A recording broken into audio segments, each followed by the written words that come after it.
나는 왕이 아닙니다 라는 제목으로 함께 은혜를 나누겠습니다. 먼저 우리 제목을 같이 한번 다 같이 고백해 보실까요? 시작. 그래가지고 안 되고요. 조금 더 진짜 내가 왕이 아니라는 그 내려놓는 마음이 있어야 돼요. 다시 한번 읽습니다. 시작. 나는 왕이 아닙니다. 네, 여러분 왕이 아닙니다. 네, 별거 아닙니다. 네, 우리는 별거 아닌 인생이 돼야 돼요. 자, 우리가 지난주에 살펴봤던 말씀이 뭐냐면 다윗이 압살롬에게 쫓겨서 도망을 가요. 정신없이 도망가다가 그 다른 사람들의 섬김을 받고 이제 정신을 차리잖아요. 그리고 나서 군대를 다시 정비를 해서 이제 드디어 압살롬의 군대와 전쟁을 하는 거예요. 이제 오늘 그 전쟁을 하는 내용인데, 다윗이 전쟁에 나가기 바로 직전에 그 군대에게 내린 명령이 한 가지 있습니다. 기억하시죠? 네, 그죠? 젊은 압살롬을 너그러이 대우하라는 거예요. 죽이지 말고 살려줘라 그러는 거죠. 이제 그 명령을 가지고 나가서 이제 전쟁이 시작이 됐는데 누가 이겨요? 그죠? 다윗의 군대가 이겨요. 압살롬은 어떻게 죽죠? 그죠? 오늘 읽은 본문대로 머리가 나뭇가지에 걸려서 대롱대롱 매달려 있는데 요압이 와서 찔러 죽이는 거예요. 오늘 이 말씀 속에 우리가 이제 꼭 깨달아야 할 중요한 교훈이 한 가지가 있는데, 그게 바로 누가 왕이냐 하는 것입니다. 누가 왕이냐. 첫 번째 우리 압살롬의 모습을 살펴볼 건데요. 압살롬은 어떤 사람이냐면 내가 왕이다 하고 소리쳤던 사람이에요. 내가 왕이다. 압살롬은 스스로 왕이 되려고 했던 사람입니다. 어렸을 때 제가 어렸을 때 꿈이 뭐냐 그러면 대부분 뭐라고 했느냐면 대통령이 되고 싶다 그랬죠. 쥐뿔도 모르면서. 네. 근데 여러분, 이 압살롬은 왜 왕이 되려고 했을까요? 혹시 생각해 본 적 있으십니까? 왜 왕이 되려고 했을까? 뭐 여러 가지 이유가 있겠지만 소위 말해서 잘나서 그래요. 잘나서. 압살롬은 굉장히 잘난 사람입니다. 사실 자기가 부족하다고 느끼는 사람은 높은 자리에 올라가라 그래도 싫다 그래요. 부담스러워해요. 그죠? 근데 자기가 좀 잘났다고 생각하는 사람은 거기에 못 올라가서 안달인 거예요. 이 압살롬이 얼마나 잘났길래 지가 왕이 되려고, 아빠까지 죽이고 왕이 되려고 했을까? 우리가 살펴봐서 알지만 압살롬이 육신적으로 볼 때 진짜 괜찮은 사람이에요. 뭐 인생을 살다가 문제가 생기면 그 문제 아주 확실하고 깔끔하게 해결하는 성격이 이 압살롬입니다. 그리고 자기가 뭔가 이렇게 목표한 것이 있으면 그거를 아주 주도 면밀하게 이렇게 치밀하게 계획을 세워서 반드시 그 문제를 해결하는 사람이에요. 용기 있고 배짱 있고 지혜 있고 뭔가 때를 기다릴 줄도 알고 발톱을 숨길 줄도 알고 또 사람들의 마음도 잘 만져줄 수 있는 정말 괜찮은 사람. 거기에 또 뭐까지 잘났어요? 얼굴까지 잘났어요. 머리 끝부터 발끝까지 흠이 없다. 완벽하다는 얘기예요. 완벽한 남자죠. 자기 동생이, 여자 동생이 강간을 당해서 죽었을 때 어떻게 해결합니까? 강간을 당했을 때 그 문제를 어떻게 해결해요? 네, 2년 동안 치밀하게 준비를 해요. 복수의 칼을 갈다가 기회를 싹 만들어가지고 단 한 방에 실수 없이 죽여요. 요압 장군한테 뭔가 부탁해야 되는데 요압 장군이 안 와요. 그러니까 요압 장군을 어떻게 불러요? 기억 안 나세요? 요압 장군 밭에 불을 질러버리잖아요. 아주 화끈한 사람이에요. 우리가 보니까 화끈한 거지 내 밭에 불 질러서 저 미친놈 막 이렇게 안 했어요. 그만큼 이 압살롬은 화끈한 사람이에요. 사람들의 마음도 얼마나 잘 알고 그들의 마음을 훔치는지 몰라요. 대단한 지략가입니다. 거기에다가 외모도 완벽해요.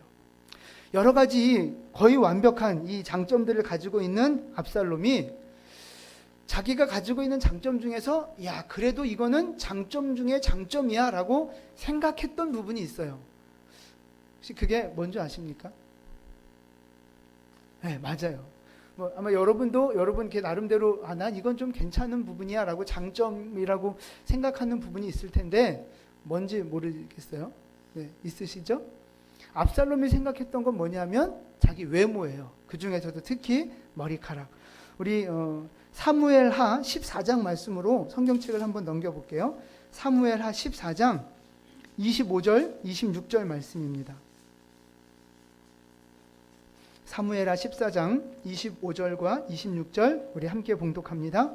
온 이스라엘 가운데에서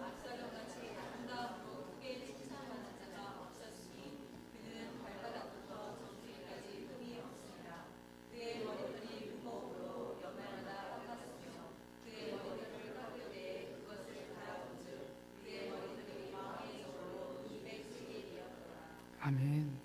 머리부터 발끝까지 흠이 없는 완벽한 외모예요. 머리카락도 숱도 얼마나 많은지 1년에 한 번씩 깎았는데 무게가 얼만큼이에요? 200세겔이라는 거예요. 키로수로 환산하면 2.3kg. 여기서 머리가 제일 긴 분이 누군가요? 그 머리 삭발로 자르면 얼마나 나올까요? 무게가 2.3kg라는 거예요. 근데 여러분, 압살롬은 왜 매년 머리를 잘랐을까요? 너무 기니까 너무 무거워서? 글쎄요, 머리를 1년 동안 안 자르고 길면 얼만큼이나 기를까요? 삭발에서부터 기른다고 치면. 뭐, 1년에 15cm요? 그거밖에 안 자랐나요? 아, 그래요? 생각보다 많이 안 자랐는. 뭐 야한 생각 많이 하면 더 빨리 자른다는 얘기가 있는데 그래서 1년에 15cm라고 치면 사실 뭐 이만큼 잘랐다 치면 1년 길러봤자 또 뭐 허리도 안 오는 거 아니겠어요? 근데 그 머리를 압살롬은 매년 잘랐단 말이에요. 왜 그랬을까요? 단순히 너무 길어서라고 말하기에는 15cm밖에 안 되니까 조금 그래요. 이 머리카락에는요, 영적인 의미가 있는데 그게 뭐냐 하면 특별히 그 남성의 머리털은 힘과 권력과 영광을 상징하는 거예요.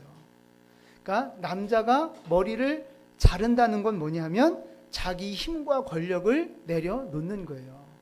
여러분, 삼손도 머리 안 잘랐을 때 힘이 있었고 머리 잘리니까 힘을 잃어버렸잖아요. 머리카락에 그런 영적인 의미가 있는 거예요. 매년 압살롬이 머리를 잘랐어요. 이 말은 무슨 말이냐면 압살롬이 자기의 힘과 자기의 권세를 내려놓고 살았다는 거예요. 그런데 언제부턴가 압살롬이 머리를 자르지 않기 시작한 거예요. 매년 자르던 머리를 어느 때부턴가 압살롬이 기르기 시작한 거예요. 그러면서 뭐가 같이 커져요? 야망이 커지고 욕심이 커지고 자기 힘을 키워가는 거예요. 머리를 길러가면서 자기의 꿈과 욕심도 함께 키워가는 거예요. 교만이 같이 커진 거죠. 그러다가 반역을 일으키고 이제 왕이 되려고 하게 사고를 치게 되는 것입니다. 여러분, 그래서 이 압살롬이 결국 어떻게 죽어요? 머리가 나무에 걸려 죽잖아요. 오늘 그 본문 9절 말씀이에요. 오늘 9절 이제 다윗 부하들을 만나서 도망가다가 죽게 되는데 9절을 같이 읽습니다. 압살롬이 다윗의 부하들과 마주치니라.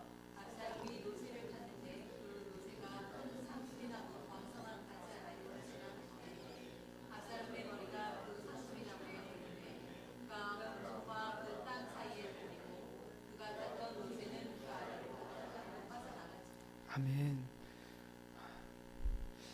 막 노새를 타고 막 죽어라 달려가다가 갑자기 턱 하고 머리가 이렇게 걸린 거예요. 막 목이 부러지지 않았을까 싶기도 한데 그 사이에 이렇게 대롱대롱 매달려 있는데 이제 요압이 소식을 듣고 와서 심장을 찔러 죽이는 거예요. 자기가 가장 아름답게 생각하고 가장 자랑했던 그 머리 때문에 오늘 압살롬은 죽게 된 거예요. 아름다운 머리, 이 외모, 하나님이 주신 축복이거든요. 축복이잖아요. 그런데 그 축복 때문에 교만해져서 죽게 됐다는 거예요. 하나님이 복을 주셨는데 그 복 때문에 교만해지고 죄를 범해서 그것 때문에 망하게 되는 그 인생이 바로 압살롬의 인생이라는 거예요. 여러분, 우리도 그럴 수 있어요. 우리도. 하나님이 나에게 주신 은사가 있잖아요. 은혜가 있고 뭔가 축복이 있단 말이에요. 물질이든 재능이든 외모든 건강이든 믿음이든 뭔가 우리에게 주신 그 은혜가 축복이 있어요. 그 축복이 교만으로 변하지 않도록, 죄가 되지 않도록 여러분 조심하셔야 된다는 거예요. 건강에 자신 있다고 큰 소리 친 사람, 하나님이 나한테 건강은 주셨어. 그렇게 자만하던 사람이 어느 날 하루아침에 건강 때문에 거꾸로지는 모습을 보게 됩니다. 돈이 많아서 죽을 때까지 돈 걱정은 안 해도 되겠다, 그렇게 생각했던 사람이 하루아침에 쫄딱 망하는 경우도 보게 돼요. 똑똑하고 지식이 있어서 야, 저 사람 진짜 잘 살겠다 했던 사람이 그 똑똑한 머리 믿고 살다가 더 똑똑한 사람한테 사기당해서 홀라당 망하는 경우도 봤습니다. 그래서 겸손해야 되는 거예요. 하나님이 나에게 복을 주셨는데 그 복을 가지고 하나님 앞에 영광 돌리지 않으면 그 복 때문에 내가 교만해지는 거예요. 내가 교만해지면 결국 그것에 걸려서 넘어지게 된다는 것입니다. 여러분, 하나님이 내게 주신 복 누구 거예요?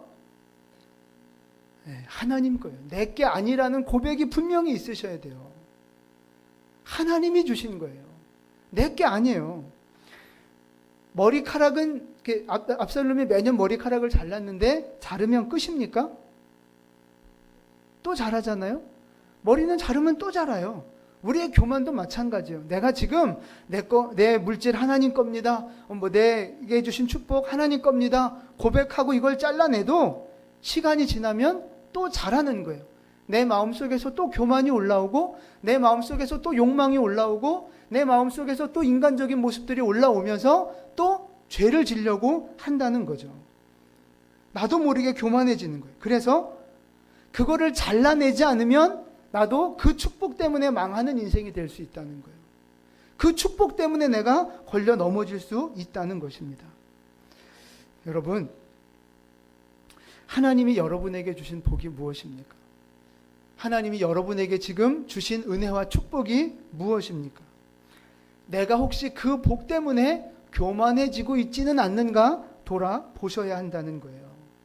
내가 자랑하는 거, 내가 자신 있는 거, 잘못하면 그것이 결국 나를 망하게 할 수 있다는 거예요.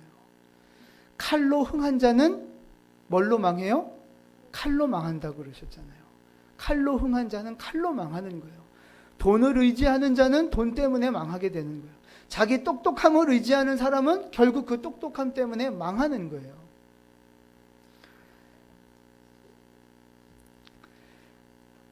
하나님이 내게 주신 복이 말 그대로 하나님이 내게 주신 거예요. 내게 아니고 하나님의 것임을 여러분 꼭 기억하실 수 있기를 바랍니다. 그래서 우리에게 필요한 게 뭐냐 하면 매번 잘라내는 그런 과정들이 필요한 거예요. 내게 아니라는 고백이 필요하다는 말씀이에요. 하나님, 이 물질 내 거 아닙니다. 이 건강 내 거 아닙니다. 이 지식과 이 환경 내 거 아닙니다. 이 은사와 이 믿음 내 거 아닙니다. 하나님이 주인입니다.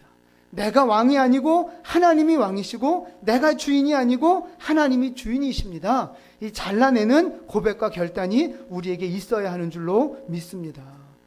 이 고백이 없으면요, 여러분 그 축복 때문에 걸려 넘어지게 돼 있어요. 반드시 머리를 잘라내야 되는 것입니다. 그래야 내가 왕이 아니라고 고백할 수 있게 되는 거예요.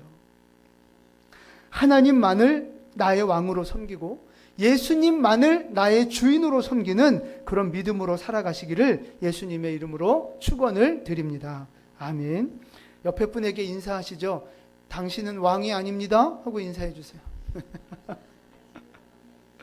네. 네. 자기가 혹시 왕이라고 생각할 것 같으면 어떻게 하면 되는 줄 아세요? 머리카락을 그냥 뜯어버리세요. 그래야 왕이 아닌 줄 아는 거예요. 자, 이제 두 번째는 요압에 대해서 살펴볼 건데, 요압은 참 재밌는 인물이에요. 먼저 요압의 배경이 어떤 인물인가를 한번 좀 보겠습니다. 배경을 볼게요. 사진을 좀 보여주세요. 이 앞에를 보시면 이제 그 이새의 아들들 그 족보예요. 다윗의 족보인데 이제 이새가 있고 쭉 아들들이 있어요. 이제 여기 이제 다윗입니다. 근데 다윗의 자매, 그 남매죠. 누구 있느냐면 수루야랑 아비가일이 그 여자 동생인지 누나인지 모르겠는데 하여튼 그렇게 여자 형제가 있어요. 근데 요압이 누구의 아들이냐면 요 수루야의 아들이에요. 여기 요압, 아비새 있잖아요. 자, 그러면 다윗하고 요압하고는 무슨 관계예요? 그렇죠. 요압은 다윗을 뭐라고 불러요? 네, 외삼촌 이렇게 부르는 거예요. 외삼촌.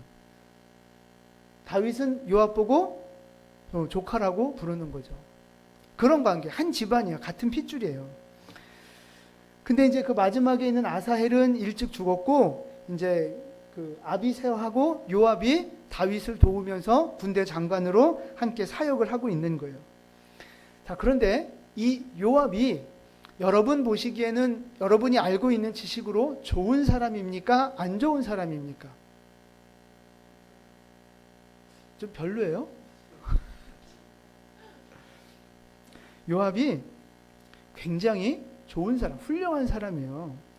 왜냐하면 다윗하고 생사를 같이 하고 동고동락하면서 목숨 걸고 다윗을 지켜줬던 사람이 이 요압하고 저 아비새입니다. 예루살렘 성이 굉장히 천혜의 요새처럼 정복하기 어려운 성이었어요. 그래서 사울왕도 예루살렘 성을 점령 못했고요. 심지어 누구도 여호수아도 예루살렘 성을 그 가나안 정복할 때 점령하지 못했어요. 남겨뒀단 말이죠. 그런데 그 난공불락의 성 예루살렘을 한순간에 점령한 사람이 누군지 아세요? 그게 요압이에요. 그게 요압이에요. 대단한 사람입니다. 오늘도 지금 이 반란 사건이 일어난 거잖아요. 압살롬이. 이 반란을 앞장서서 지금 진압하고 있는 용감한 군인이란 말이에요. 장군 중에 장군이에요. 그리고 다윗에게 얼마나 충성했느냐. 다윗에게 어느 날 전쟁하고 있는데 어느 날 다윗에게 편지가 왔어요. 야, 우리야 죽여. 아무 이유도 없이 영문도 모르고 요압은 그 명령에 순종했어요. 얼마나 그 충성스러운 부한 거 자기도 알잖아요. 근데 왕이 죽이라고 하니까 영문도 모르면서 그냥 죽였어요.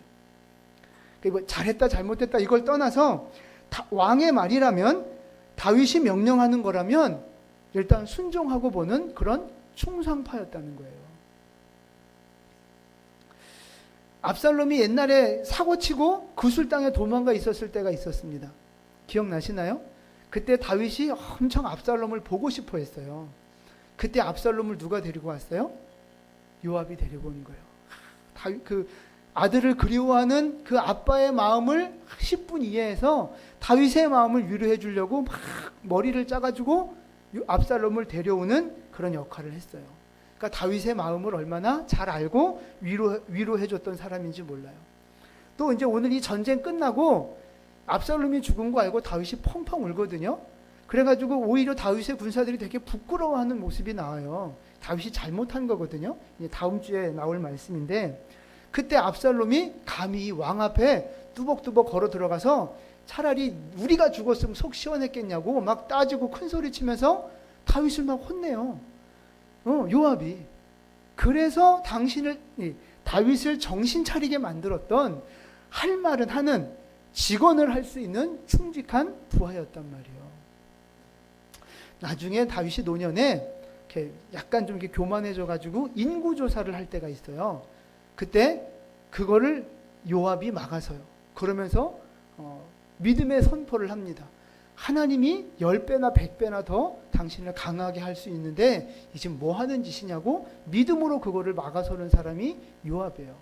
이 요압 장군은 굉장히 훌륭하고 충성스러운 그런 장군이었다는 거죠.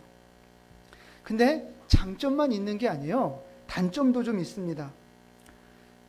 요압은요, 죄 없는 사람을 많이 죽였어요. 죄 없는 사람. 특별히 자기에게 라이벌이 될 만한, 자기의 자리를 위협할 만한 사람은 가차없이 냉정하게 찔러 죽였습니다. 무죄한 피를 흘리는 거죠.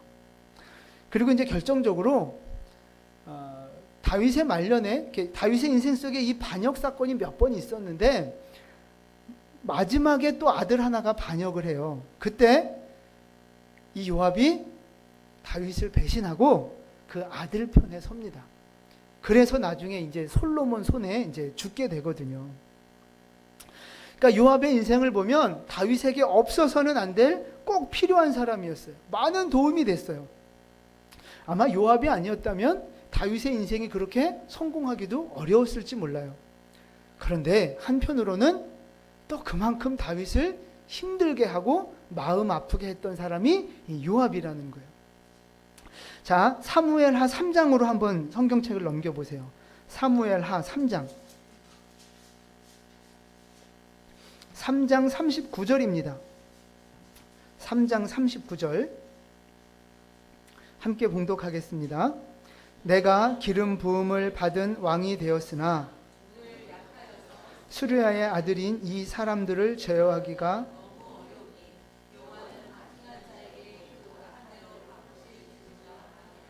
아멘. 지금 다윗이 한숨 쉬면서 하나님 앞에 탄식하며 지금 기도하는 내용이에요. 내용이 뭐냐면 내가 왕인데, 내가 기름 부어 왕인 됐는데 수르야의 아들들이 너무 기가 세다는 거예요. 너무 이 기가 세가지고 자기가 제어하기가 너무 어렵다는 거예요.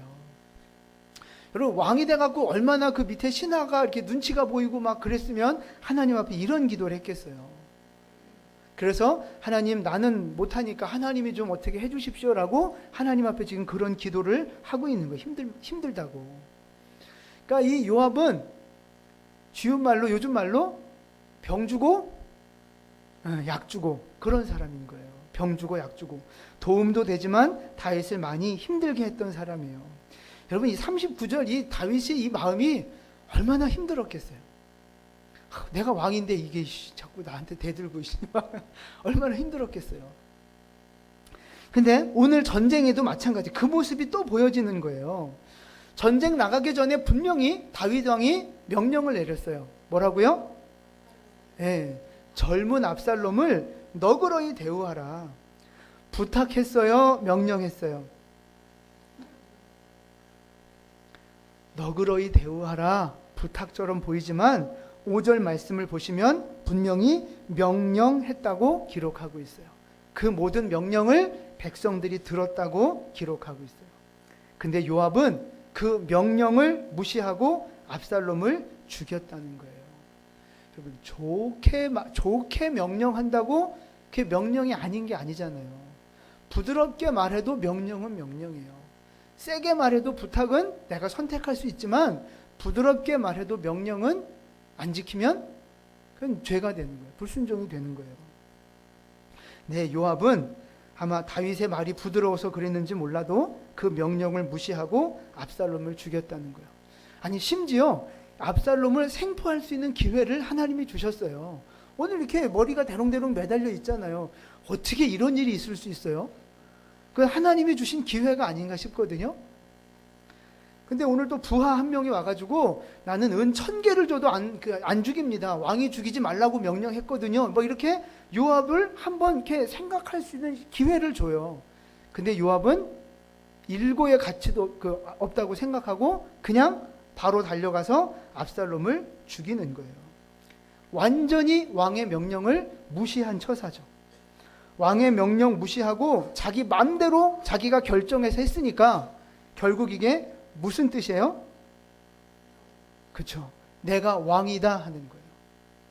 왕의 말을 무시하고 자기가 마음대로 결정했으니까 내가 왕이다. 내가 왕보다 더 높은 사람이다 말하는 거예요.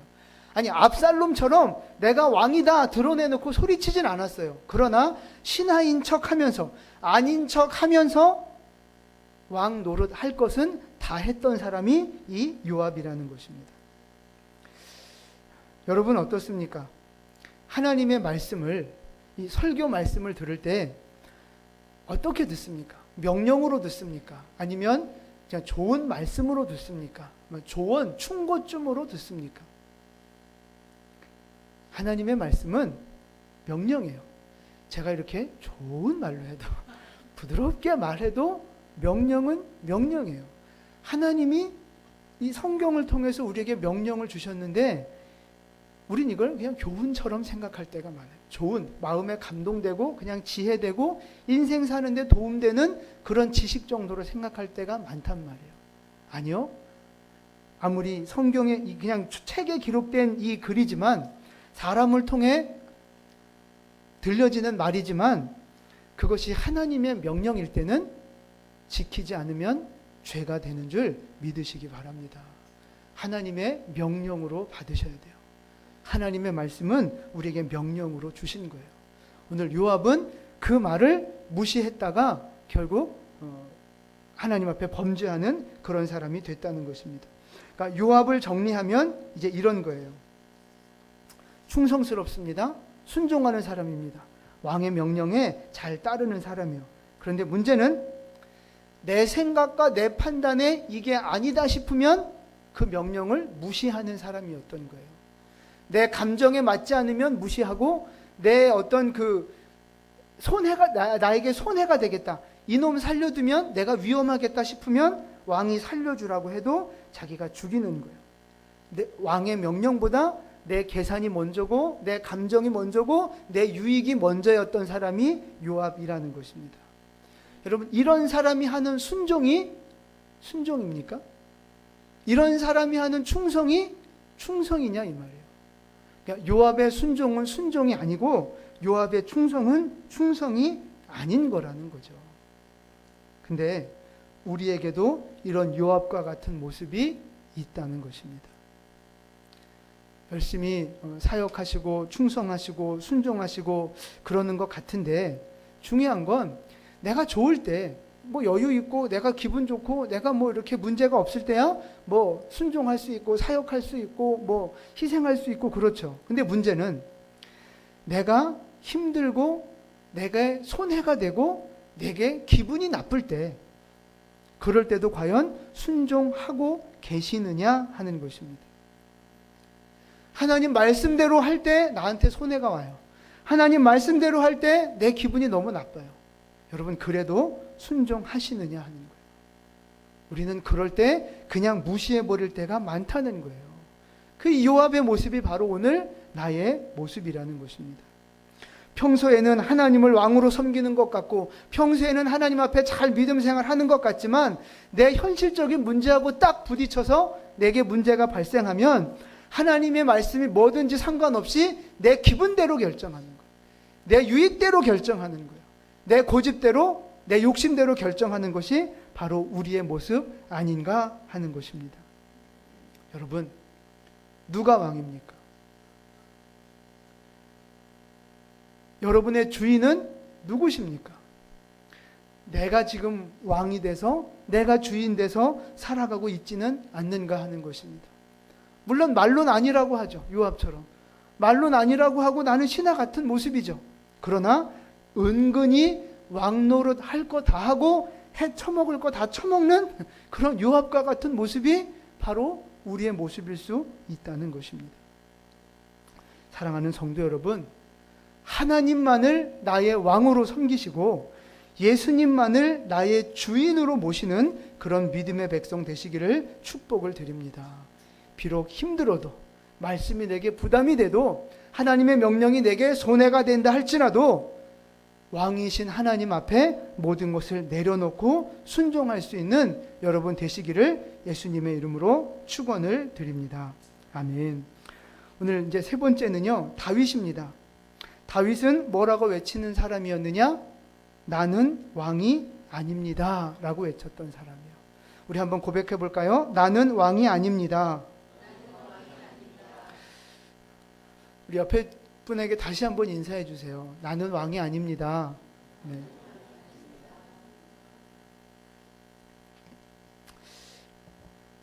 지금 조는 사람은 나는 왕이니까 이제 말 안 들어 이제 이러고 조는 사람으로 제가 알겠습니다. 다윗은요, 자기가 왕이 되려고 욕심부린 적이 없어요. 생각도 하지 않았어요. 그냥 열심히 그냥 양치고 있는데 어느 날 갑자기 하나님이 너 왕이야 이렇게 시켜주신 거거든요. 왕 될 욕심이 없었어요. 그리고 심지어 자기가 직접 왕이 되고 왕관을 머리에 쓰고 있으면서도 다윗은 자기가 왕이라고 생각하지 않았어요. 하나님이 나의 왕이라고 고백하며 살았던 사람입니다. 그래서 시편 145편 1절 말씀이에요. 다윗의 시라고 찬송시라고 돼 있는데 다윗의 고백이에요. 우리 함께 고백합니다. 왕이신 나의 하나님이여. 아멘. 하나님을 나의 왕으로 고백하고 있어요. 자기가 왕이면서도 아니요, 내가 앉아있는 이 자리는 내 자리가 아니라 하나님 자리입니다. 하나님 앞에 고백하고 있는 거예요. 하나님을 왕으로 섬기는 인생, 이것이 바로 다윗의 인생이라는 거예요. 오늘 이 전쟁의 결론도 보세요. 누가 이겨요? 다윗이 이겨요. 근데 다윗이 이길 수 있었던 어떤 비결이 뭐냐 하는 거예요. 군사력이, 여러분, 압살롬하고 다윗하고 군사력이 누가 더 많았을까요? 압살롬이 압도적으로 많았어요. 모든 이스라엘 지파가 압살롬을 따랐거든요. 다윗은 그냥 그 왕궁에 있었던 그 얼마 안 되는 그런 군사들 데리고 지금 급하게 도망친 거예요. 무기도 상대가 되지 않고 숫자도 상대가 되지 않았어요. 그럼 군대의 사기는 어땠을까요? 이 전쟁할 때 군인들의 사기가 굉장히 중요하거든요. 압살롬의 군대가 사기가 높았겠어요? 다윗의 군대가 사기가 높았겠어요? 당연히 압살롬 군대가 사기가 높았죠. 사기도 높죠. 군인도 많죠. 무기도 많죠. 압살롬이 이겨야 당연한 이 전쟁을 오늘 다윗이 이긴단 말이에요. 다윗이 이겨요. 왜 그래요? 전쟁은 하나님께 속한 거기 때문에 그래요. 하나님을 왕으로 섬기는 그 다윗을 하나님이 대신해서 싸워주셨기 때문에 이길 수 있었다는 것입니다. 오늘 본문 8절을 한번 보세요. 사무엘하 18장 8절 말씀 보시면, 자, 6절 말씀부터 보시면 전쟁을 에브라임 수풀에서 싸우거든요. 6절부터 보세요. 이 백성이 이스라엘을 치러 들러 나가서 에브라임 수풀에서 싸우더니 거기서 이스라엘 백성이 다윗의 부하들에게 져요. 그래서 그날 그곳에서 얼마나 죽었느냐? 2만 명이 죽었습니다. 그런데 8절 보세요. 같이 읽습니다. 그 땅에서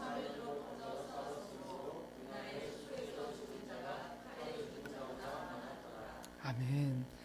자, 전쟁을 하면 뭐에 죽는 사람이 많아야 돼요? 칼에 죽는 사람이 많아야 그게 군사력으로 이긴 증거거든요. 근데 오늘 성경은 보니까 수풀에서 죽은 사람이 더 많았다는 거예요. 도대체 이 수풀이 어떻게 생겨 먹었길래 수풀에서 사람이 죽을 수 있었을까? 제가 나중에 성지순례 가면 꼭 이 에브라임 수풀에 한번 가봐야 되겠어요. 여기 아마 큰 구덩이가 있었던 건 확실한 것 같아요. 나중에 압살롬이 죽고 거기에다 시체를 던져버렸거든요. 그러니까 구덩이에 빠져 죽었는지, 어디 떨어져 죽었는지, 늪에 빠져 죽었는지, 뱀에 물려 죽었는지, 갑자기 심장마비로 죽었는지, 어쨌든 모르지만 수풀에서 죽은 군인들이 10,000명 이상은 된다는 거예요.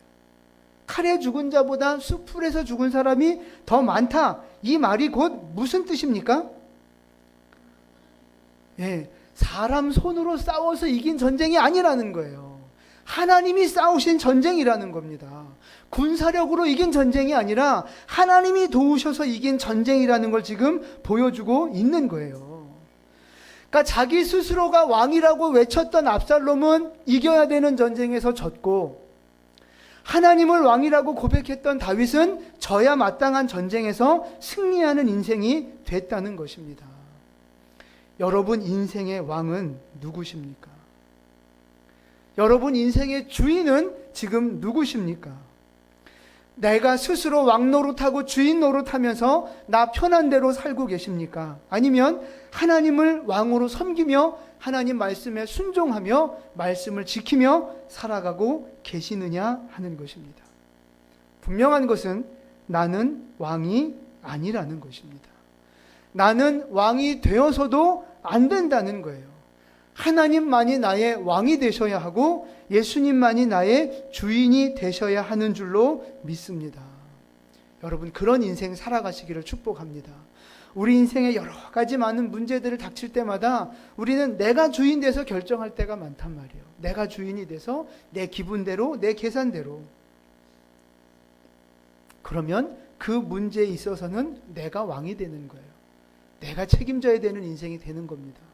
그러나 하나님 앞에 그 모든 문제들을 맡겨드릴 때 하나님이 그 문제들을 해결하시고 우리의 인생을 가장 좋은 길로 인도하는 줄 믿으시기를 바랍니다. 우리가 이 믿음을 가질 때 하나님이 나의 싸워야 할 싸움을 대신 싸워주시는 거예요. 내가 해결해야 할 문제를 하나님이 대신 해결해 주신다는 것입니다.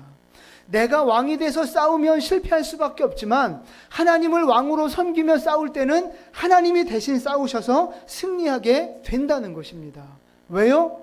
전쟁은 하나님께 속한 것이기 때문에 그렇습니다. 역대하 20장 15절 말씀이에요. 역대하 20장 15절 함께 봉독합니다.